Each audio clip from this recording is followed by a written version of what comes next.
Ikakasal sa ikalawang pagkakataon sina Lucas at Amor sa isang magarbong seremonya na gaganapin sa Immaculate Conception Cathedral sa Cubao, Quezon City. Maraming bisitang dumalo sa araw ng pag-iisang dibdib nilang dalawa. Lahat ay masaya at natutuwa dahil sa unang pagkakataon ay sinapubliko ni Lucas ang kasal nila ni Amor. Isa-isang nagsidatingan ang mga ninong at ninang, mga kamag-anak na galing pa sa malalayong lugar upang masaksiyan ang pag-iisang dibdib ng dalawang taong nagmamahal. Kompletong pamilya, mga kaibigan at kakilala ni Lucas sa industriya ng kanyang trabaho at maging sa negosyo. Dahil bukas sa publiko ang kasal, halos mapunong espasyo sa loob ng simbahan. Pangalawang kasal na nila ito, aba, iba din palang anak mo, Celeste. Deserve ni Ina ang kasal na to. Walang rason na hindi pa kasalan ulit ni Lucas si Amor. Nakangiting sagot ni Celeste sa amiga nito. Hindi ko pa yata nakikilala yung asawa ng anak mo. Sino pa siya at saan galing ang kan? She is a lawyer. She is the director of finance department and my legal advisor. She's smart and beautiful. Hindi maitago ang pagmamayabang ni Celeste sa mga amiga nito ang tungkol kay Amor. Simula umpisa ay hindi siya naging hadlang sa relasyon ni Lucas at Amor. What? Siya pala yun? Bakit di mo naman sinabi na siya palang maswerteng babaeng na pangasawa ng panganay mong anak? Hindi kasi kayo nagtanong eh. Ngiti ni Celeste. Maiwan ko muna kayo at lalapitan ko lang ang anak ko. Tsaka umalis si Celeste sa grupo ng mga amigas nito at dumulog kay Lucas kung saan kanina pa hindi mapakaledal sa daming tao. Samantala, tahimik lang si Alfred ang nagmamasid sa kanyang paligid habang naghihintay ng seremonya. Katabi ang mga anak, wala na siyang ibang kasama pa roon. Everything is fine, son? Biglang nagsalita ang ama. I guess so, Dad. Medyo nagkaka-anxiety lang dahil sa dami ng tao. I didn't expect na maraming dadalo sa kasal na ito. Salita ni Lucas. Relax, nasa posisyon naman ang lahat kaya hindi mo na kailangan pang mag-alala. Thanks, Dad. Tipid nang umiti si Lucas sa kanyang ama. Did you call her? Nasa na raw sila? Binalingan ni Lucas si Tyrone na abala sa kakatipan ng telepono nito. On the way na ang sasakyan, huwag kang mag-alala. All set. Nagpasunod ako ng tao para sa seguridad ni Amor. Salamat, Tyrone. Maya-maya, dinukot ni Lucas ang telepono sa bulsa nito. Tinawagan si Mario. Huwag na huwag kang aalis sa tabi ng anak ko. Make sure nakaligtasan niya. Kalmado ngunit ang mga mata ay nagmamasid. Nandiyan na sila, wika ni Tyrone. Tsaka patakbong nilapitan ng sasakyan kung saan naroon si Amor. Kasunod ang sasakyan na sinasakyan ng ina ni Amor na si Ginang Elena. Pagkalabas ni Amor sa loob ng sasakyan, hindi maiwasan ang paghanga ng lahat sa sobrang ganda ng asawa ni Lucas. Halos maiyak si Amor sa sobrang saya. Stand by, wika ni Tyrone. Lumapit na rin ang event organizer kay Amor pang bigyan siya nito ng signal. Stay here for a while. Beautiful bride dahil magsisimula ng seremonya, paliwanag ng organizer. Nay Elena, halika na po. Magiliw na wika ni Amor sa kanyang inay Elena na kalalabas pa lamang ng sasakyan. Napatanga ang ginang nang makita ang dami ng tao na dumalo sa kasal ng kanyang anak. Tila ba may kirot sa kanyang puso na animo pinipiga ito. Gusto man maiyak, pinipigilan to ng ginang. Ano yon? Kinakabahan anak? Ako, ang dami palang tao? Pabulong na sabi ng ginang sa anak. Humigpit ang pagkakahawak ni Amor sa braso ng kanyang ina. Naging emosyonal ang bridge dahil sa nagtitigan sila ng kanyang ina. Nay, maraming salamat po dahil pumayag kayo na samahan ako ihatid sa altar ng simbahan sa araw ng kasal ko. Ito na yung pinakamasayang araw sa buhay ko. Ina, anak, di man naging perpekto si nanay, di man ka naging mabuting ina sa'yo araw-araw kung humihingi ng kapatawaran sa Diyos. Uulitin ko, pinagsisisihan ko yung mga kasananang nagawa ko sa'yo noon. Sana kahit napatawad mo na ako, huwag kang magsawang patawarin pa rin ako hanggang sa susunod na buhay ko. Napaluha si Amor sa mga sinabi ng kanyang ina. Isang mahigpit na yakap ang ginawad ng anak sa kanyang inang nagsisisi sa mga kasalanan na nagawa sa kanya. Nang mag-anunsyo ng organizer, kaagad din namang pinunasan ng ginang ang luha sa mga mata ng anak. Sabay na napangiti at mahigpit na pagkakahawak ni Amor sa braso ng ina. Ang ganda natin ngayon. Maligayang sambit ni Amor sa kanyang ina. Ang ganda mo, anak. Magiliw din na salita ng ina sa anak. Bago nagsimula, lumapit muna ang organizer sa mag-ina. Ma'am, ikaw lang po muna ang papasok sa grand entrance, wika nito. Ah, ganun ba? Sige anak, mamaya na lang pala ako. Nahihiyang salita ng ina, ngunit naputol yon na magsalita si Amor. Ayos lang. Gusto ko kasamang nanay ko sa pagbukas ng pintuan ng simbahan papasok sa loob. Hindi ko kailangan na engranding entrance. Kasama ko lang ang nanay ko. Yun ang engrande para sa akin. Nagpaliwanag si Amor. Wala rin namang nagawang event organizer kung hindi sundin ang hiling ni Amor. Amor, okay ka na ba? Best wishes ulit. Baka mamaya bigla na naman akong mawala. Natatawang sambit ni Lucas nang sinigurado niyang maayos ang lahat sa labas. Loko. Pero maraming salamat ha. Sige na, doon ka na sa loob. Wika ni Amor na sinunod naman kaagad ni Tyron. Malalim na buntong hininga ang pinakawala ni Amor. Saka siya bumaling sa kanyang ina na diretsyong tingin sa unahan. Sa kabilang banda, panay ang masid ni Lucas. Kanina pa siyang di mapakali dahil sa dami ng tao. Nasa labas na si Amor. Handa na ang lahat. Pabulong na salita ni Tyron kay Lucas. Okay. Ang kaninang kalmado nakaramdam na ng matinding kaba. Hey, relax. Everything's alright, bro. Matatapos ang kasal nito ng... Hindi na natapos ang sasabihin ni Tyron nang biglang nagkasigawan ng mga tao sa labas. Lahat na alarma dahil doon. Sa nangyaring sigawan ng mga tao sa lahat, walang sabing kumaripas ang takbo si Lucas, Tyron at ang amang si Alfredo. Shit, what happened? Where's Amor? Bulalas ni Lucas nang di mahagilap ang asawa sa labas ng simbahan. Nasaan ang asawa ko? Sigaw ni Lucas nang walang may nakarinig sa kanya. Nagkanda-ugaga sa katatakbo si Lucas dahil sa kahahanap kay Amor. Hindi alam ko anong nangyari dahil lahat ng tao kumaripos ng takbo dahil doon. Tyron, nasan si Amor? Nahablot ni Lucas ang braso ng kapatid nang magkasalubong sila. Pumaligid ang dalawa at doon nag-usap. Hindi ko alam... Lucas! Napalingon ang dalawa sa pinakagilid ng simbahan nang marinig nila ang pamilyar na boses. Si Amor. Dali-daling nilapitan ni Lucas ang asawa at mahigpit niya itong niyakap. Oh God! Bulalas ni Lucas. Halos ayaw pakawalan si Amor. Si Inay, may kumuha kay Nanay Elena? Nanginig ang mga kamay ni Amor. Nagpapanik dahil na rin sa takot na akala nito'y pati siya'y makukuha ng mga ito. Maya-maya nagsilapitan ng angka ng Montenegro. Kagad niyang nilapitan ni Lucas si Naning na yakap-yakap ang anak. Nasa proteksyon ng inang Celeste at gwardiya nito. Are you guys okay? Wika ni Tyron. Nakita niya naman na lahat ay maayos at kompleto sila maliban na lang sa ina ni Amor na dinukot ng kung sino. Lucas, si Inay! Nangangambang salita ni Amor. Don't worry wife, malalaman din natin kung sinong kumuha sa kanya. Pero paano? Wala yung ankle monitor niya para malaman kung nasan siya ngayon, kung saan man siya dinala ng mga kumuha sa kanya. Relax and breathe, okay? Mauuwi muna natin ang lahat bago tayo kumilos. Trust me, malalaman natin kung saan siya dinala. Niyakap ulit ni Lucas ang asawa para kumalma ito. Hindi natuloy ang kasal dahil sa aksidenteng nangyari. Malaking pasasalamat na rin na hindi si Amor ang kinuha ng kusino mang yon. Kung planado man lahat, siguradong panakot lang yon sa pamilya Montenegro. Pinauwi ang lahat, isa na ron si Amor dahil hindi siya pwedeng makisali sa plano ni Lucas sa paghahanap ng ina nito.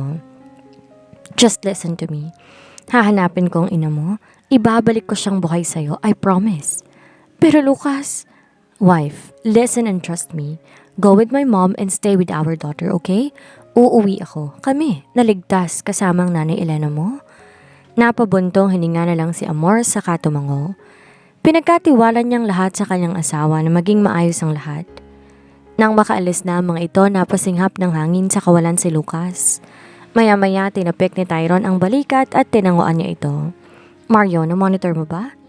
Lumapit si Mario at pinakita ang GPS na inilagay ni Mario sa suot na damit ng ginang at maging sa hikaw na suot nito ay meron. Gaano ka preparado si Lucas pagdating sa paghahanda at paghihingat? Yes, Sir Lucas. Itong tracking. Pasig sila dumaan. Hula ko para niyakin ang lusot ng mga iyan baklaran. Salita ni Mario. Napaisip din si Lucas at Tyron. Kung tamang hula ni Mario at tama din ang hinala ni Lucas na magkasabot lang ang mga iyon. Panakot kay Amor at maging sa kanya na rin na asawa ni Amor. Hayaan na muna natin sila. Wika ni Lucas. Anong sasabihin natin kay Amor niyan? Na hindi naman natin nahanap? Ganon? Si Tyron. Kung maaari, oo. Ang gagawin na lang muna natin ngayon, maghintay ng tawag mula sa kanila. Tsaka na tayo kikilos kung gagawa na sila ng ibang plano. Saad ni Lucas. Bantayan mo ang mga kilos nila, Mario. Tawagan mo ko agad kung may napansin kang kakaiba. Magkakasama lang ang mga yan, kaya ihanda mo palagi ang sarili mo. Kalmadong salita ni Lucas saka tumingala sa makulimlim na kalangitan. Uulan ng malakas. Kakausapin ko yung kaibigan kong general na bantayan ng mga kilos at galaw nila. Dami ng problema ng bansa, dumagdag pa sila. Angil naman ng amang si Alfredo. Gusto kong bigyan sila ng leksyon. Salita ulit ni Lucas. Yung tipong hindi nila makakalimutan sa buong buhay nila. Sinira nila ang araw ng kasal ko, magbabayad sila ng malaki. Saka naglakad patungong sasakyan nito.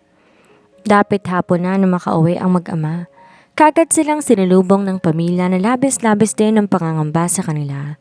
Lucas, anong balita? Nasaan si inay, ha? Bukas kikilos ng mga kapulisan upang mahanap ang inay Elena mo. As I said, you don't have to worry about her.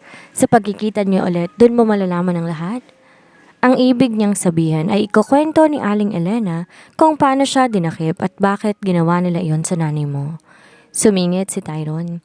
Wife, mas kailangan mong magpahinga ngayon dahil sa nangyaring aksidente kanina sa simbahan. Wala naman na akong pakialam kung pagod ako o hindi, Lucas. Ang inaalala ko ngayon ang inay Elena ko na baka may gawagin silang masama sa kanya. Gusto kong mahanap ka agad si inay. Amor, are you listening to me? Sinabi ko naman sa'yo, hindi ba? Kapulisan na ang bahala sa bukas na hanapin siya. Lucas, hindi ako mananahimik sa kinaupuan ko. Paano ko magpapahinga kung ang nanay ko nasa panganib ang buha? Ina Amor, walang kidnapping na nangyari. Walang may dumukot sa ina mo. Lahat nakaplano ayon sa gusto nila. Naiintindihan mo ba ako? Sinadya nilang gawin yon dahil gusto lang nilang takutin ka't maging kami. Wala. Walang pagbabago sa nanay Elena mo. Lucas, tama na. Ayaw mong asawang sinisigawan mo. Ano bang nangyayari sa'yo? Sita ng ama sa kanya. Hey, stop! Angel ni Tyron sabay hablot sa braso ni Lucas. Tila nabingi si Amor sa mga isiniwalat ni Lucas sa kanya.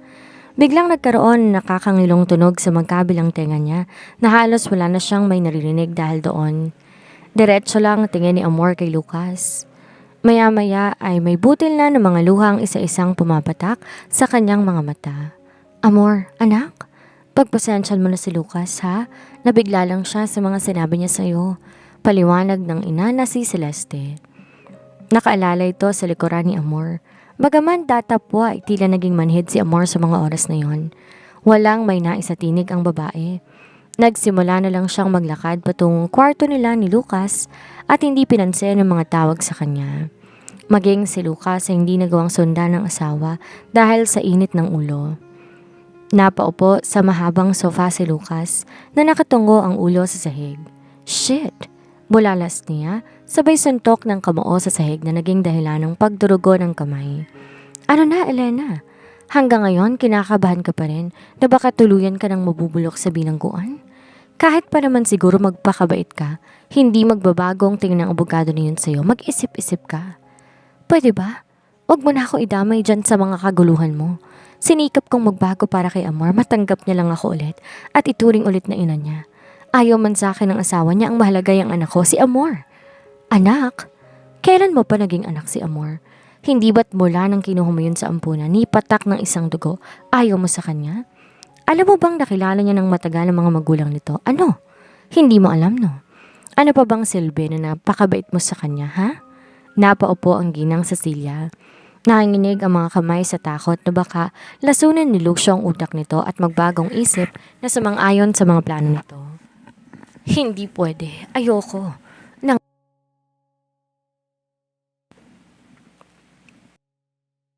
Nangako ako sa kanya na magbabago na ako. Nangako din ako kay Lucas na hindi na ako gagawa pa ng kasamaan. Alam ko ang kapalit ng ginawa kong yon, hindi pwede. Binibilog, nalalasan pa ng gusto ni Lucio ang utak ng ginang. Alam ng lalaki na madali lamang masilaw sa kwarta ang babae. Kayang-kaya niyang baliktarin ang mga paniniwala nito gamit ang matatamis na salita. Maghihintay ako hanggang mamayang hating gabi. At kung hindi pa rin nagbagong isip mo, ako mismo ang gagawa sa mga plano ko. Mag-isip-isip ka, Elena, uulitin ko. Kahit anong mangyari, hindi ka matatanggap ni Lucas bilang ina ni Amor dahil kilala na ni Amor ang totoong mga magulang nito. Itatakwil ka pa rin yan kapag nagsawa na siya sa'yo. Di nakapagsalita ang ginang. Nang palabas na si Lucio sa pamamahay nito, saka naman nagsalita ang ginang. Ano ang kapalit? Gumuhit ang nakakalokong ngisi sa labi ni Lucio. Kagad binalingan ng ginang na ngayon nakatingin na rin pala sa kanya. 5 milyon. Yung hinihingi mo noon kay Lucas, kaya kong ibigay yun sa'yo. Nasa kotse ko lang pera. Pumayag ka lang sa mga plano ko. Sa'yo na ang 5 milyong piso. Deal or no deal? Up to you, Elena. 5 milyon? Cash. Kapalit ng pagsira at pananakot mo sa araw ng kasal ni na Amor at Lucas. Napakuyom ng kamoo ang ginang at saka nakipagkamay kay Lucio. Isang malakas na halaka kaagad ang umalingaw-ngaw sa loob ng pamamahay ng ginang. After ruining the wedding. Tama na. Ayoko na. Nakita mo ba kung anong ginawa ninyo sa kasal ng anak ko? Isang malalim na trauma ang binigay ninyo sa anak ko. Tama na. Ako na lang pahirapan mo. Huwag mo nang guluhin ang buhay nila. Nakikiusap ako sa iyo, Lucio. Kahit saan tayo magtago, mahahanap pa rin nila tayo. Wala na. Sirang-sira na ako sa anak ko. Paano na lang kapag nalaman niyang isa ako sa mga kasabwat ng mga plano mo? Ano na lang ihaharap ko sa kanya? E di magtago ka na magtago habang buhay. Bakit? Ikaw naman ang may gusto nito, tama? Nagawa mo ng maayos ang trabaho mo. Nasa yun ang 5 milyon. Pwede ka nang magtago sa pinakadulo ng Pilipinas. Tapos na ang trabaho mo, makakalayas ka na rito. Tsaka, luckily, wala kang ankle monitor. Makakatago ka na hindi ka nila makikita. Takot, galit at kaba ang nararamdaman ng ginang sa mga oras na yon dahil nakipagkasunduan siya sa plano ni Lucio. Ang ingrandeng kasal ng anak niyang si Amor ay natapos sa isang malaking aksidente. Di natuloy ang kasal dahil sa eksenang ginawa ng ina nito at ng iba pang mga kasabwat sa plano ni Lucio. Kapag talaga nasilaw ka sa salapi, makakalimutan mo ang kabutihan at pumanig na lang sa kasamaan. Ngayon, labis-labis ang pagsisisi ng ginang sa ginawa nito sa anak. Alam niyang kapag nalaman ng anak niyang si Amor, itatakwil na siya nito, kakalimutan. Tumito ka lang pala muna. Dito ka na muna magtago pansamantala. Saka ka naluluwas ng Maynila kapag nakalipas ng ilang araw. Saka ka na rin tumawag sa anak-anakan mo. Naiintindihan mo ba ako, Elena? Huwag kang lalabas sa lugar na to. Kung ayaw mong madakip ng mga kapulisan, magpalamig ka muna at amay-amayin mo yung 5 milyon mo. Tama na, Lucio. Tama na pakiusap. Ano pa bang kailangan mo sa kanila? Kunwari, nag-isip ng malalim si Lucio. Maya-maya ay parang bareo na bigla na lamang humalakak. Si Attorney Lucas Montenegro. Tama. Hindi pa ako nakaganti sa kanya kaya't walang titigil sa paggawa ng masama. Sumisigaw na animo nawawala sa sarili si Lucio dahil sa pagbanggit niya sa pangalan ni Lucas. Kinulong ng ginang ang sarili sa isang kwarto at doon pinagsisihan ang lahat ng kamalian, kasalanan at pagtataksil sa kanyang anak. Tahimik ang lobby ng mansyon. Tanging si Lucas na lang naiwan sa lobby area at mag-isang umiinom ng alak. Maya-maya nilapitan siya nito ng ama. Napabuntong hininga ito at inagaw ang bote ng alak mula sa kamay ni Lucas. Kanina ka pa umiinom dito. Magpahinga ka na sa kwarto ninyo at subukan mong kausapin ang mahinahon ng asawa mo. Hindi madadaan sa init ng ulo ang usapan. Kalmado at mahinahon lamang dapat. Alam namin na nabigla ka lamang. Hindi mo sinasadya na masigawan si Amor dahil alam din namin na nag-aalala ka lamang sa kanya. Pero hindi rin tama yung ginawa mo, Lucas. I've done everything. But why does it feel like it's my guilt and my fault? I just want to protect the person who has become my world. But why does it still feel like it's not enough? Dad, did I do something wrong? Have I become overprotective and sensitive when it comes to my wife? Tell me. Pinatong ng ama ang kamay nito sa balikat ng anak. Dinuro ng ama ang kaliwang dibdib nito sa parte ng puso. There was nothing wrong. Everything you did for him was right. It was just a coincidence that both of you were not in the right mood. Ikaw, ginawa mo lang ang tama dahil gusto mong protektahan ang asawa mo. Wala ring mali kay Amor. Ginawa niya lang din ang papel niya bilang anak na mag-alala sa kanyang ina. Yun lang at hindi niya alam na kasabwat ang ina nito sa nangyari kanina at hindi masabi-sabi dahil ayaw mong makitang madidismaya na naman siya sa kanyang ina na akala niya nagbago na ito. Pareho kayong tama, walang mali sa inyo. Ikaw bilang asawa niya, proteksyon at siya bilang anak, worries. Kung di man kayo mag-usap ngayon bukas, bukas sabihin mo sa kanya ang mga nalalaman mo nang maliwanagan siya. Di nakapagsalita si Lucas sa mahabang paliwanag ng ama nito sa kanya. Tamang lahat ng sinabi ng ama. Walang sobra, sakto lang. Pagkapasok ni Lucas sa kanilang kwarto, tulog na si Amor at nakatago ito sa ilalim ng makapal na kumot. Nilapitan ang asawa, huminga muna ng malalim si Lucas bago siya nagsalita. Wife, I'm sorry.